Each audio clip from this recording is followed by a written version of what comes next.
Howdy, everybody. How's it going? It's Chance. I'm Chance, and I'm here to talk about books. Let's get right into it. We're going to go into what I finished this past week with my weekly update.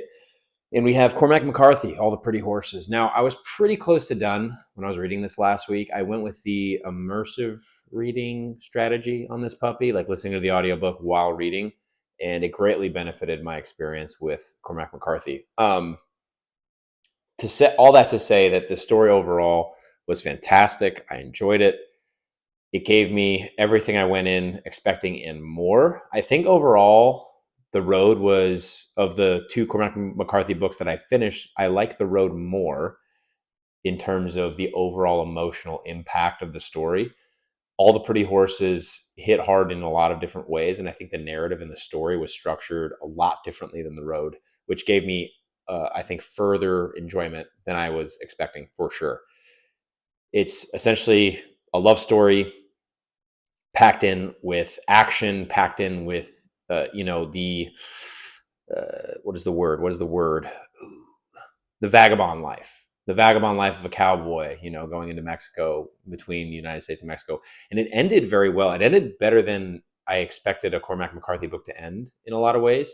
That said, The Road ended great. It's just not as complete of an ending in terms of his books that I've finished so far. You don't get the satisfaction from getting a complete, rounded narrative. You get it. He executes on knowing what comes next, or perceiving what comes next through your experiences. You make up what comes next in your own head, and he does a great job of executing that in his narrative, and he did that well in All the Pretty Horses. I loved this book. It hit a lot of emotional notes again that I said I wasn't expecting it to hit, and the love story was done really well. I wouldn't even say it was tropey. I wouldn't say it was unoriginal. I think this might be up there with one of the better love stories that I've had the pleasure of reading. In terms of my enjoyment out of love stories doesn't come from probably the traditional sense of that, but this gave me that. This gave me that enjoyment of a love story. I highly recommend Cormac McCarthy in general. I think his writing is pretty polarizing in a lot of ways, and the run-ons are something that you have to get used to, and I got used to them after a while. But again, the immersive reading aspect, the audible aspect of it helped. But yeah, so that was the book I finished. Now, Of War and Ruin is so long. Go figure. We are 70% done, which means I think we're over 1,000 pages done. I started doing the audio book experience with this simply because I enjoyed it so much with Cormac McCarthy read that I was like, let me try it with this. The audio narrator on Of War and Ruin is great. Ryan Cahill uses, I'm not going to get his name. I'm so sorry. But he did a fantastic job. He's doing a fantastic job as I read through this book. I like the voice of the character. I like the voice of the narrative in terms of the way Ryan Cahill wrote the book. It's absolutely fantastic. It is endearing to the story. And the story as a whole, I'm getting a lot out of it right now. I feel the action scenes are packed. I mean, I don't want to dive into too much detail. Let's just say I don't actually think of the fantasy books I've read, I have seen something on this scale in terms of the fighting that occurred. And I don't want to ruin it because I want you guys to enjoy it. You're like, I mean, I feel like I don't know if it's a spoiler to say it. Light spoiler. Okay. Dragons fight. All right. We move on, right? We did that together. That was you and me. You and me, and we did that together, and we move on, and that's it. So it's badass, and I need say no more about that. 70% done. Let's also congratulate Mr. Ryan Cahill for signing a deal with the Broken Binding Press. They're starting a publishing company, I think, in the new year, and their first acquisition is Ryan Cahill's English rights. I believe that his European rights are tied up already, or like not European rights, but foreign language rights are tied up somewhere else. But his English rights are going to the Broken Binding, and what better company to do it, to take on the Bound and the Broken series than the Broken Binding, which once I caught that, I was like, oh, and maybe you have the same experience. But yeah, so wherever you can find Mr. Ryan Cahill, go ahead and congratulate him. It's all over social media. It's a pretty big deal. He's one of the most successful independently published authors to date in terms of the fantasy world, the fantasy genre. I believe him and Jacqueline Hagan. I don't actually know. I think Philip C. Quantrill. I'm going to get into those guys later because I picked up some books on the digital front, but we're going to move on because that was getting too close to an impression. So, Volume 10 of Berserk was started. Volume 10 of Berserk was started. And I'm enjoying it so far. I believe I only read 3 chapters into it. I don't know if you guys prefer me to talk about spoilers when going over Berserk. Please leave in the comments down below what you would like me to talk about. There was a comment last week's video talking about me giving a Golden Arc review, a Golden Age, arc review. And I am figuring out, I think slowly, what the Golden Age is. I think I'm still in the thick of it. And I think it's going to tie up right before we kind of go back to where we were at the beginning of Volume 1. And I'm open to doing a discussion about the Golden Age. I believe Jake from Nerd Level Rising has read Berserk, so maybe he can walk me through it. Also, Alex from Iskandaria, they might be able to help me out here. So as I'm reading through Berserk, this is the leather-bound 4th edition, volumes 10 to, oh gosh, I don't know, but I'm on volume 10. And currently, again, this is my first experience with manga, Berserk is, and I'm thoroughly enjoying it. Please leave down in the comments below if you guys want me to get into spoilers. If you don't want me to get into spoilers when I have these discussions in these weekly videos, I'm more than open to, because I've done it in the past. But I don't want someone to accidentally stumble upon this video and run through it. But essentially what's happening so far is some build up to a rescue mission is what I'll say. And that's not a spoiler. Maybe it's a light one. I won't say who's involved, but it's awesome. It's awesome so far. I think we've gotten a dive into the relationship between Guts and some other people, perhaps, that I think I was expecting, but it's unique and it's done in a way I wasn't quite expecting. And I'm thoroughly enjoying this. Berserk is great so far. So that was volume 10, currently reading. Okay, guys, read a few chapters of Empire of the Vampire. This is now the longest running book I have going in my repertoire. We are halfway done. I only got a few more chapters since last week. This past weekend, my girlfriend came home from her trip to Europe. So we were hanging out all weekend watching the James Bond films, which I can get into a little later as well. And so, I spent time reading. Most of my reading time was on Of War and Ruin. But I dove into a few chapters in Empire of the Vampire. I'm setting my intention on finishing that this month, but I'll get to that later as well. So got us a little bit further into Gabrielle de Leon's journey. And so that's what I'm currently reading. We got Berserk the leather-bound edition, volume 4, which is currently on volume 10. I intend to finish volume 10 by next week. We have Of War and Ruin by Ryan Cahill, about 70% done. I will have that finished by next week. And then we have Empire of the Vampire, which I think is by the end of the month sort of situation for me. And then I read the prologue to Blackwater, and I actually thoroughly enjoyed the writing style of it. We listened to it. The audiobook narrator was also very, very well done. And I guess we didn't realize that Michael McDowell wrote the screenplay for Beetlejuice and Nightmare Before Christmas, which is awesome. And I was listening to it with my girlfriend in bed. So the prologue was very good. I think I'm going to slowly make my way through part 1 throughout the weeks here, maybe get a couple chapters done over this next week. As far as another audiobook read I'm reading, I have not done any Red Country this week, which sucks because I'm desiring to go back. But because of reading Of War and Ruin, which is a long, like on Kindle, it's 1,483 pages, 1,500 pages, you can say. And so it's taken up a little time. And my reading time with my writing time, things have gotten a little frisky this last week. I just don't have as much. Work's getting busier. That said, not an excuse. I'm enjoying my reading time when I have it, and I like to take advantage of it when I do. So let's really quickly talk about reading plans as I finish up Of War and Ruin. Hopefully by next week, I'll dive more into what I'm getting into. We have up next Sundered Moon by Zamara Mayer, which I have been desperately waiting to get to. And not that I want Of War and Ruin to finish. It's just a very long book, and I'm thoroughly enjoying it. I just really want to get to Sundered Moon. So this luckily is a 400 pager, so I could finish this in the course of like a 4 or 5 day span. And if I really sit down, I mean, I could probably do this in less.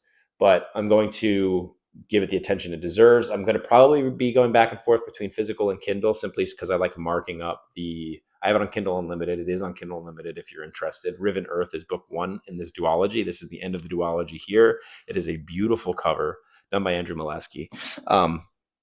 And I am intending on finishing this. We have an author interview, myself and Alex Iskandaria, the YouTube channel I'll link down below. We are going to be doing a discussion with the author, talking spoilers about the Book of Estia duology. And that will be taking place, I believe, October 25th. I don't know what day that is. And again, that's still, I think it's confirmed the date that we're intending on doing it, but we will have the author, Zamar Merritt, joining us. And you guys can actually YouTube search him. He's done interviews with other booktubers, and it's really interesting to hear kind of his taste and his influences. He has Brandon Sanderson and Joe Abercrombie listed as 2 of the primary ones. And I know he's a big fan of the Realm of the Elderling series, and he's kind of been cheering me on as I desire to go back to it deeply, which will be happening after I finish this. So I will be going into Sundered Moon as soon as I finish Of War and Ruin, and I will be finishing Empire of the Vampire this month. That is my intention. It's October. What better month to read a book about vampires, right? So I'm going to finish Sundered Moon, set my attention on that, get my X amount of 100 pages per day, and finish Empire of the Vampire. Now that we've talked about what I have finished reading, what I'm currently reading, and what I will be reading next, let me discuss things that I picked up in a haul. Oh, actually, wait 2 seconds. Oh my gosh, the microphone's coming with me. It's all a secret. If you're still listening to this, comment down below that you heard me talking to my lightsaber while I was off screen. So I'm back.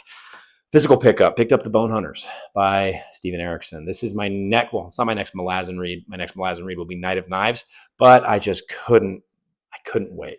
I needed to buy this book. I need to look at Steven Erikson's books. It's a world I am deeply hoping to return to, letting my thoughts and emotions mull over Midnight Tides and that journey that I took in Malazan. And I'm excited to continue. Let me move my kombucha. But yeah, so Bone Hunters physical pickup now on Kindle today. It's October 10th currently when I'm filming this. It might be too late for you, but Philip C. Quantrell and Michael R. Miller and Ryan Cahill, and there's a bunch of other independent authors. Anything with a dragon, essentially, is going for like 99 cents. I had all these Kindle credits, so I picked up the entire Echo Saga by Philip C. Quantrell. I picked up the Dragon Blade series by Michael R. Miller, and then Michael R. Miller's Songs of Chaos series, all of it, and all of the Echo Saga, and then all of Philip C. A Time of Dragons was the other.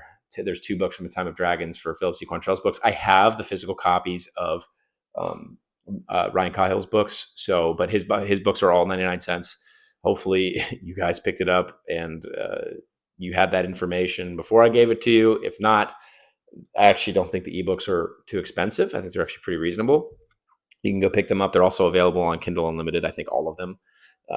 Which I think is actually pretty worth it if you're a reader of fantasy, because there are so many books that go up on Kindle Unlimited. Empire of the Vampire is on Kindle Unlimited. At least it's in my library from when I picked it up from Kindle Unlimited. And so is, I believe, Shadow of the Gods by John Gwynne. And that book, Fury of the Gods, is coming out later this month. It's just an exciting time. I have Hunger of the Gods ready to go. So I'm hoping to finish that. I know Jake over at Nerd Level Rising is getting into that.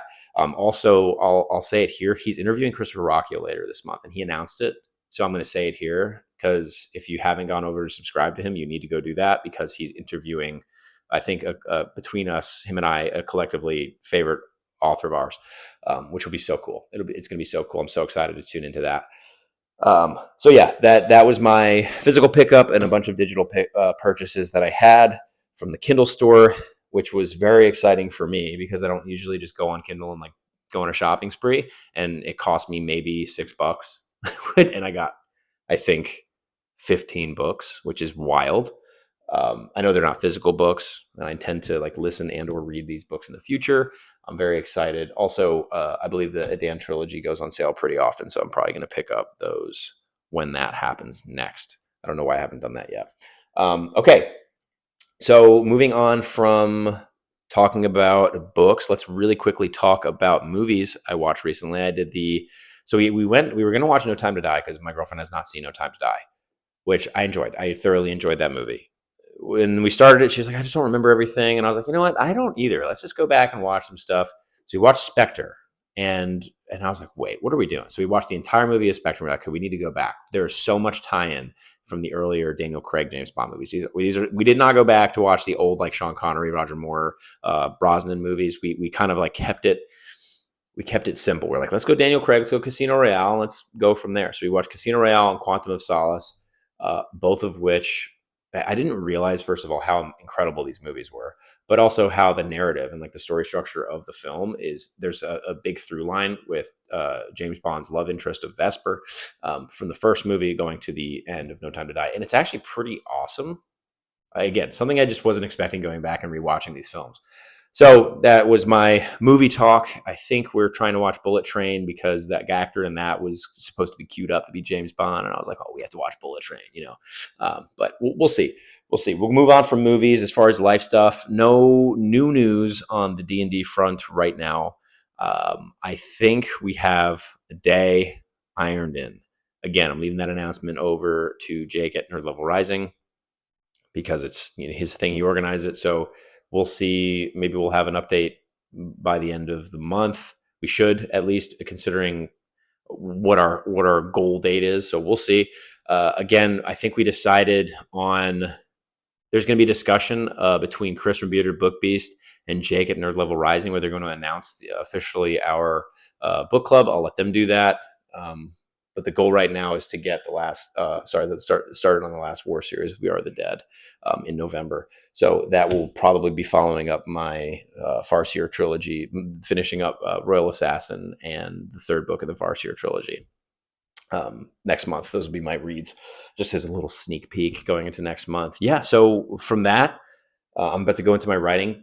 Please leave a thumbs up, leave your comments down below. Talk to me about what you're currently reading. Talk to me about what you'd like to read, maybe a suggestion, something for me to like keep track of and mark down for myself and notes, so that way I can get to it in the future.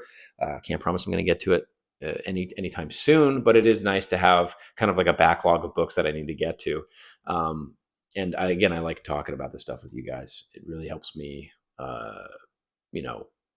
kind of process this whole thing, and it's a conversation we can have. It's cool. It's cool to talk about that stuff with you guys. So yeah, please leave that. Subscribe if you want to hang out. Keep hanging out. I enjoy it thoroughly. Hanging out with you guys. This community that we've kind of developed over the course of 2-3 months, and the tree that branches from John and Jacob over at Talking Story, and kind of how that has come together into these discussions, these text threads, and it's really cool. It's really cool to see. So I'm going to move on to my writing. Thanks so much for tuning in. If you were just here for the reading, I'm going to talk about my writing. So with my writing, again, into book 2, we're getting close to going back to book 1 and revisiting it before giving it off to my editor. Book 2 is currently sitting at 160,000 words roughly. So we got about 50 some odd. I think it was roughly 5,000 to 6,000 words, somewhere in that range. I think closer to the 5,000 end. Again, didn't really do anything this weekend in terms of writing. It was a couple bad weekends in a row, just being fully transparent. My girlfriend came home from Europe and I wanted to spend time with her. And the weekend prior was visiting my buddies in Virginia. It's spend time with people, that's important aspects, is experiencing life for me. That said, I totally love my alone time or inside time, which I'm going to get to after this. And hopefully we can get some more words out. That said, the story is unfolding. We're hitting the tail end here. The climax, I think we're holding that pinnacle here for a little bit, and we're getting to a point where things are going to wrap up. There's going to be some epicness. We're going to lead into book 3 of the major series that's going to be going on. If you guys want to know more information about it, you can read the mock blurb I have in the description, where we talk about Alavis Lightseeker, of course, the D&D character. So that's it, guys. I think I talked about everything, covered everything. I want to thank you guys again for tuning in. If you're here for writing updates every week, thank you so much. I really cannot thank you enough. And my gratitude is expressed to you. Please feel free, if you're a writer, talk about what your project is down below in the comments. I'd love to communicate back and forth. If you have any resources you use and you'd like to share with others, feel free also to leave that in the comments down below. I'm having a great time doing this. And I think every week it's a good check-in also for myself to be like, okay, this is where you are with your reading and this is where you are with your writing. The writing so far has been a lot behind closed doors simply because the story's not out there. Once the story is out there, I will feel a lot more comfortable sharing and talking about specific details, names of characters, etc. Because I want the story out there before that starts happening. I know it's all very vague. And again, I'm grateful for you guys following the objective and quantitative aspect of this development of this series. But this is going to be really fun to look back at in the future when, for me at least, when the book comes out. And I think with the Broken Binding releasing a publishing branch, I also intend on submitting to them after I go through my editor, and I'll have a cover already. But, I think it'll be worth at least submitting and seeing what happens. If nothing happens, again, coming out July. That's the goal. Mid-July 2025. Expect to see some stuff in January through Patreon or Substack. Again, haven't fully decided. If you guys have a preference, please let me know in the comments down below what you think, like whether you think Substack is better for a published short story, or if you think Patreon is better for a published short story, or if you think that I should submit my short stories to something like a Grimdark magazine or one of the other fantasy magazines that exist out there. Please inform me. I do some research, but sometimes there's, you have blind spots and stuff that I just miss. Again, sorry, I'm rambling. Thank you guys so much for coming for the weekly updates. Greatly appreciate it. And I'll see you guys next week.